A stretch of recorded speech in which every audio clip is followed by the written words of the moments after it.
My name is Sarah, and this is the story of how I learned to remember everything. It is also the story of my whole life, from a young girl who forgot everything to a woman who helped many people with their memories. When I was 7 years old, I had a big problem. I forgot everything. I forgot my homework. I forgot my lunchbox.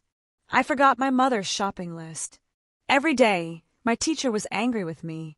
"Sarah, where's your homework?" she asked. "I forgot it at home," I said. My face was red. I felt very bad. My mother was sad too. "Sarah, why can't you remember things?" she asked me one night. "I tell you something, and 5 minutes later you forget it." I didn't know why. I wanted to remember. I tried very hard, but the information went into my head and then disappeared like water through my fingers. One day, something terrible happened. My grandmother came to visit us. She lived very far away, and I loved her very much.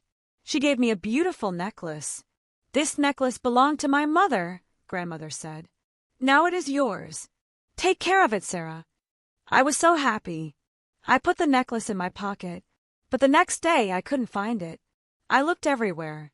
In my room, in the kitchen, in the garden. The necklace was gone. My grandmother cried. My mother was very angry. "Sarah, how could you lose something so important?" she shouted. I cried for 3 days. I felt terrible. I hated my bad memory. That night, I made a promise to myself. "I will learn to remember," I said. "I will never forget important things again." I was 8 years old when I met Mr. Peterson. He was an old man who worked in the library near my school. Every day after school, I went to the library. I tried to read books about memory, but they were too difficult for me. One day, Mr. Peterson saw me crying over a big book. "What's wrong, little girl?" he asked kindly. "I want to learn to remember things," I said. "But I can't understand these books. The words are too hard." Mr. Peterson smiled.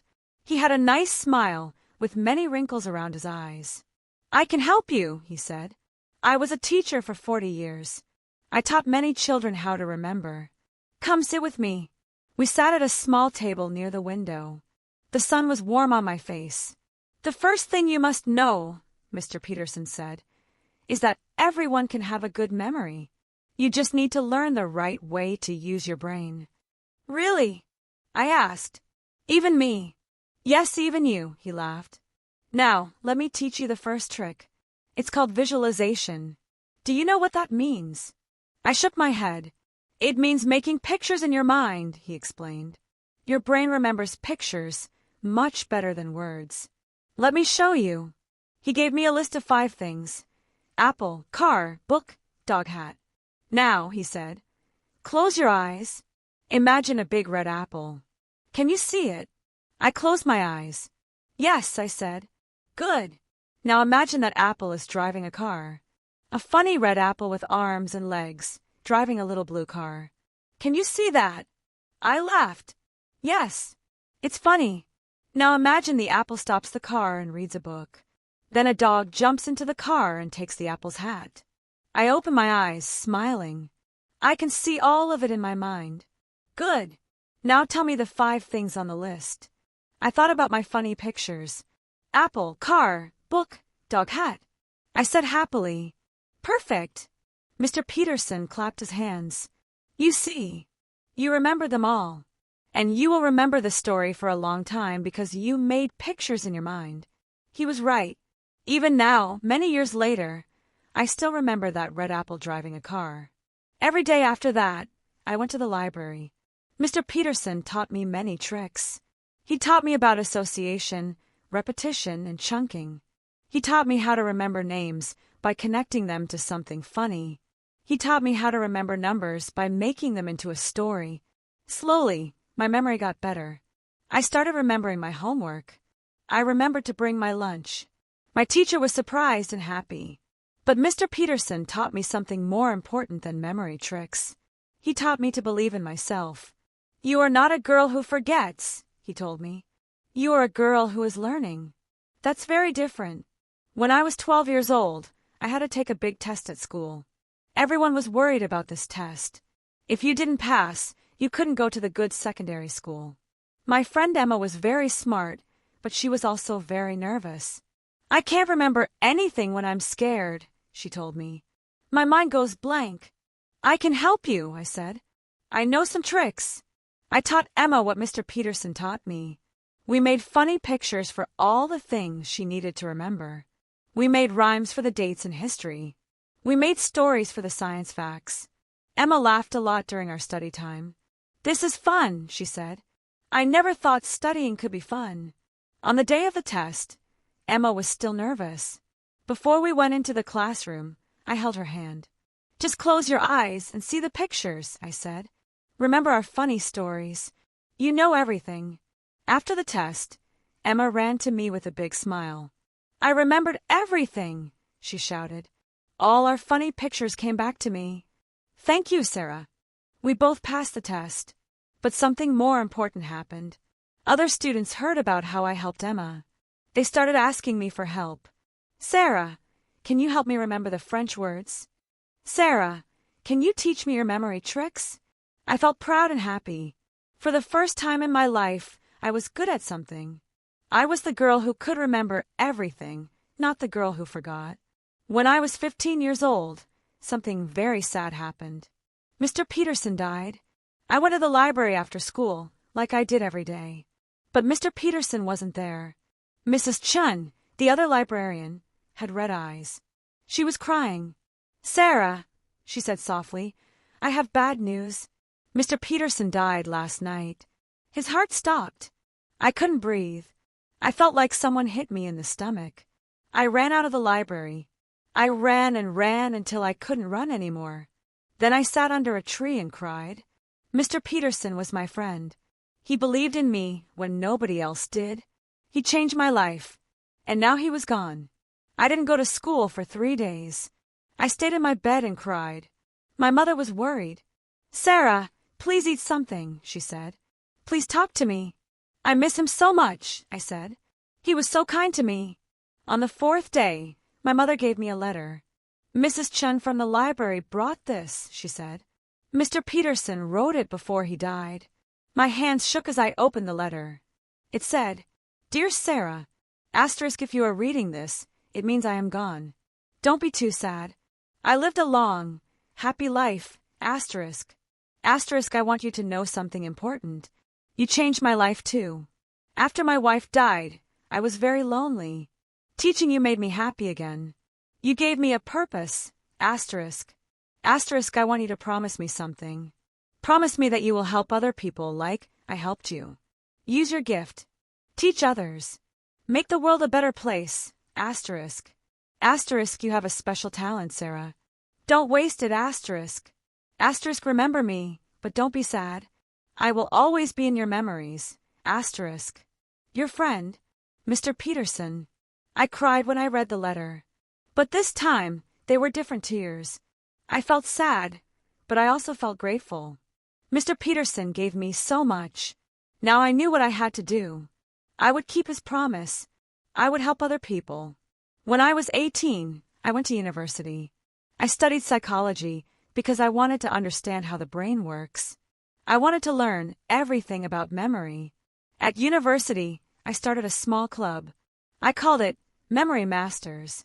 I taught students the techniques Mr. Peterson taught me. We met every Wednesday evening in a small classroom. At first, only 5 students came, but they told their friends, and soon 20 students came. Then 50, then 100. I taught them visualization. I taught them how to remember long lists by making crazy stories. I taught them how to remember people's names by connecting them to something memorable. I taught them how to remember numbers by making them into pictures. One student, a young man named David, was very shy. He never spoke in class. I want to be a doctor, he told me quietly one day. But there is so much to remember. All the bones, all the muscles, all the medicines. I don't think I can do it. Yes, you can, I said. Let me show you. We worked together for many weeks. I taught David how to remember all the bones by creating a journey through the body. I taught him how to remember medicine names by making them into funny words. Slowly, David's confidence grew. He started speaking up in class. He made friends. At the end of the year, he got the highest grade in his anatomy class. "You changed my life," he told me. I thought I was stupid, but I'm not. I just needed the right tools. I thought about Mr. Peterson. I thought about his letter. I was keeping my promise. In my final year at university, I heard about a memory competition. People from all over the country would come. They would compete to see who had the best memory. The competition had many challenges. You had to remember a list of 100 words. You had to remember a deck of cards in order. You had to remember the names and faces of 50 people. My friends thought I was crazy. "Why do you want to do this?" Emma asked me. "You already know you're good at memory." "I want to test myself," I said. "I want to see how good I can really be." I practiced every day for 3 months. I made my techniques stronger. I pushed my brain harder than ever before. The day of the competition came. I was very nervous. There were 50 people competing. They all looked very serious and smart. The first challenge was to remember 100 words in order. They gave us 5 minutes. I closed my eyes and created a journey in my mind. I walked through my childhood home, placing each word in a different room. When time was up, I could see the whole journey clearly. When it was my turn, I said all 100 words in perfect order. The audience clapped. I felt proud. The next challenge was harder. We had to remember a deck of 52 cards in order. I used a technique I created myself. Each card was a person doing an action in a place. The King of Hearts was my father eating breakfast in the kitchen. The 3 of Spades was my teacher dancing in the classroom. I remembered 48 cards correctly. It wasn't perfect, but it was good. The final challenge was the hardest. They showed us photos of 50 people with their names. We had only 15 minutes to study them. Then they showed us the photos again in a different order, and we had to write down the names. I used Mr. Peterson's technique. I looked at each face carefully. I found something special about each person. A big nose, a kind smile, unusual hair. Then I connected their name to that feature. When they announced the results, I couldn't believe it. I came in second place in the whole competition. A journalist wanted to interview me. "How did you learn to do this?" she asked. I told her about Mr. Peterson. I told her about being the girl who forgot everything. I told her about my journey. "That's a beautiful story," she said. "Can I write about it?" The article appeared in the newspaper the next week. It was called "The Girl Who Forgot Everything Learns to Remember." After that article, everything changed. After university, I didn't know what to do with my life. I had a degree in psychology, but I didn't want a normal job. I wanted to help people like Mr. Peterson helped me. One day I got a phone call. It was from a primary school. "We read about you in the newspaper," the principal said. "We have many students who struggle with memory. Can you come and teach them?" I went to the school the next week. The principal introduced me to a class of children who had learning difficulties. Some had dyslexia. Some had ADHD. Some just found it hard to concentrate. I looked at their faces. They looked sad and frustrated. They looked like I did when I was their age. "Hello," I said. "My name is Sarah. When I was your age, I forgot everything. My teacher was angry with me. My mother was disappointed. I lost important things. I felt stupid." The children looked surprised. They didn't expect me to say this. "But I'm not stupid," I continued. "And you're not stupid either. Your brains just work in a different way. Today, I'm going to teach you some tricks that will help you remember. These tricks changed my life. They can change yours too." I taught them for 6 weeks. Every Tuesday and Thursday I came to their class. I taught them visualization. I taught them how to make funny stories. I taught them how to use their imagination. At first, some children didn't believe it would work. But slowly, they started to see results. They remembered their spelling words. They remembered their times tables. They remembered what they needed to bring to school. One little boy named Tommy hugged me on the last day. "You're like a superhero," he said. "You gave me superpowers in my brain." I cried happy tears. This was what I was meant to do. After that, more schools called me. Then companies called me. They wanted me to teach their employees. Then elderly care homes called me. They wanted me to help older people keep their memories strong. I created my own business. I called it Remember Everything. I traveled all over the country, teaching my techniques. When I was 28 years old, I met Daniel. He came to one of my workshops for adults. He sat in the back row and took many notes. After the workshop, he came to talk to me. "That was amazing," he said. "I'm a teacher, and I think these techniques could help my students so much." We talked for a long time. Daniel taught history at a secondary school. He was passionate about education. He had kind eyes and a warm smile. "Would you like to get coffee sometime?" he asked. "I'd love to learn more about your methods." We started meeting for coffee every week. We talked about education, about memory, about life. I felt happy when I was with Daniel. After 3 months, Daniel asked me to dinner. "This isn't just about work anymore," he said. "I really like you, Sarah. I think you're special." My heart beat fast. "I like you too," I said. Daniel and I fell in love. He supported my work. He believed in what I was doing. He helped me create new teaching materials. Together, we developed programs for schools. 2 years later, Daniel asked me to marry him. We were walking in the park where I used to sit and cry after Mr. Peterson died. "Sarah," he said, "you taught me that memories are the most important things we have. I want to make beautiful memories with you for the rest of my life. Will you marry me?" "Yes."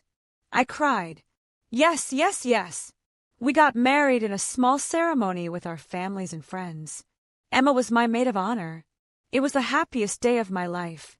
When I was 32 years old, my mother called me. Her voice was shaking. "Sarah, it's your grandmother," she said. "She has Alzheimer's disease. She's starting to forget things." My heart broke. My grandmother was 85 years old. She was the same grandmother who gave me the necklace I lost when I was 7. She was the grandmother who told me wonderful stories when I was a child. Now she was forgetting those stories. She was forgetting her own life. I visited her in her care home. She looked at me with confused eyes. "Who are you?" she asked. "I'm Sarah, Grandma." "Your granddaughter." "Sarah." She looked uncertain. I had a granddaughter named Sarah, but she was a little girl. "You're not a little girl." Tears ran down my face. "I grew up, Grandma, but I'm still your Sarah." Sometimes she remembered me. Sometimes she didn't. It was painful to watch, but I didn't give up. I used everything I knew about memory to help her. I brought old photos. I played music from when she was young. I told her stories about her past. Some days were good. On good days, she remembered. She told me about her childhood. She sang old songs. She laughed at old jokes. Other days were hard. On hard days, she didn't know anyone. She was lost in a fog that I couldn't clear. I learned something important during those days. Memory is precious. Our memories make us who we are. They connect us to the people we love. When we lose our memories, we lose a part of ourselves. I decided to focus more on helping elderly people. I created special programs for people with memory problems. I taught their families how to help them remember. I taught them how to make every moment count. My grandmother died when she was 87. In her final days, she didn't remember much. But sometimes, she held my hand and smiled. And I believe that somewhere deep inside, she knew I was someone who loved her. After my grandmother died, I felt sad for a long time. But I also felt motivated. I wanted to help more people. I wanted to reach people all over the world. Daniel had an idea. "You should write a book," he said. "You should share everything you know.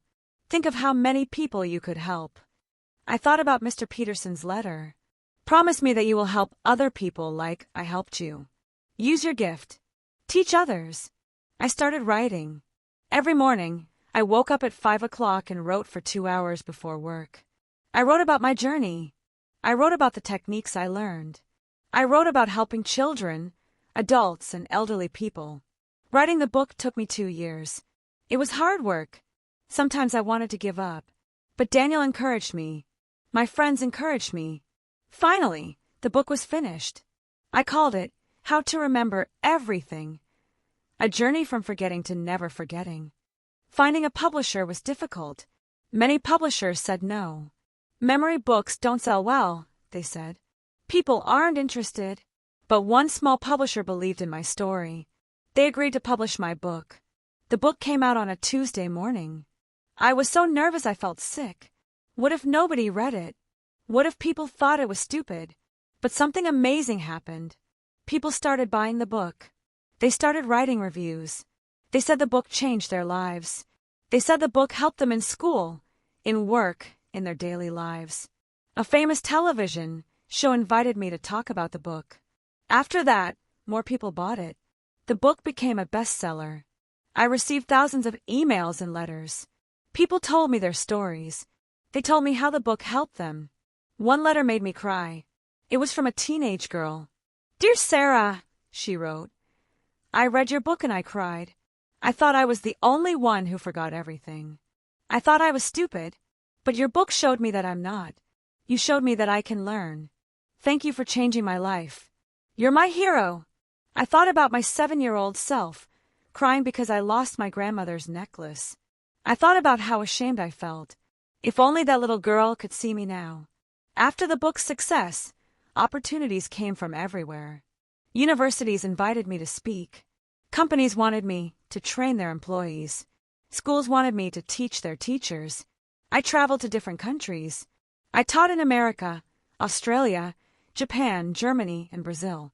Everywhere I went, people had the same problems. They forgot things. They felt frustrated. They wanted to improve. And everywhere I went, I saw the same results. When people learned the right techniques, their lives changed. Students got better grades. Employees became more productive. Elderly people stayed sharp for longer. I created online courses so people all over the world could learn. Millions of people took my courses. They learned the same techniques Mr. Peterson taught me in that library so many years ago. I also trained other teachers. I wanted to create more people who could spread this knowledge. I wanted Mr. Peterson's legacy to continue forever. One day, I received an invitation from my old school. They wanted me to come and speak to the students.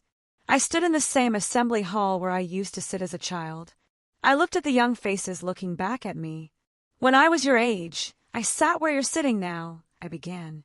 "I was the worst student in my class. I forgot everything. My teachers were disappointed in me. I was disappointed in myself." The students looked surprised. They knew me from television. They knew me from my books. They couldn't imagine me as a bad student. But I met someone who believed in me, I continued. He taught me that I wasn't stupid. He taught me that my brain could do amazing things. He changed my life. I told them about Mr. Peterson. I told them about my journey. I saw some students crying. I saw some students nodding. I knew my words were reaching them. After my speech, a young girl came to talk to me. She had big glasses and messy hair. She looked exactly like I did at her age. "I forget everything," she said quietly. "Everyone thinks I'm stupid." I knelt down so I could look into her eyes. "You are not stupid," I said firmly. "Your brain is wonderful. You just need to learn how to use it. Do you want me to teach you?" Her eyes grew wide. "Really? You would teach me?" "Yes," I said, "because someone once did the same for me. I am 42 years old now. Daniel and I have 2 children. Our daughter is 8, and our son is 5. They both have good memories because I taught them the techniques from the beginning. Last week, I did something special. I went back to the library where Mr. Peterson taught me. Mrs. Chen still works there, though she is very old now. "Sarah," she said when she saw me, "I'm so proud of you. Look at everything you've achieved." "It all started here," I said, "in this library, with Mr. Peterson." Mrs. Chen smiled. "He would be so proud of you. You kept your promise to him." "I try to," I said. "Every day, I try to help people the way he helped me." I looked around the library. Everything was the same. The same tables, the same chairs, the same smell of old books. I sat at the table where Mr. Peterson taught me about visualization. I closed my eyes and could see him clearly. His kind smile, his patient voice, his belief in a little girl who forgot everything. "Thank you," I whispered. "Thank you for believing in me." I opened my eyes and saw a young boy at another table. He was crying over a book. He looked frustrated and sad. I walked over to him. "What's wrong?" I asked gently. "I can't remember anything for my test tomorrow," he said. "I'm going to fail. I'm stupid." I smiled. I had heard these words before. I had said these words myself. "You're not stupid," I said. "Let me show you something. It's a special trick. It changed my life, and it can change yours too." The boy looked at me with hopeful eyes, and I began to teach. Now that you've seen the whole story, we would really appreciate it if you rate it from 1 to 10 in the comments. Your thoughts help us improve and make sure we bring you the kind of stories you truly enjoy.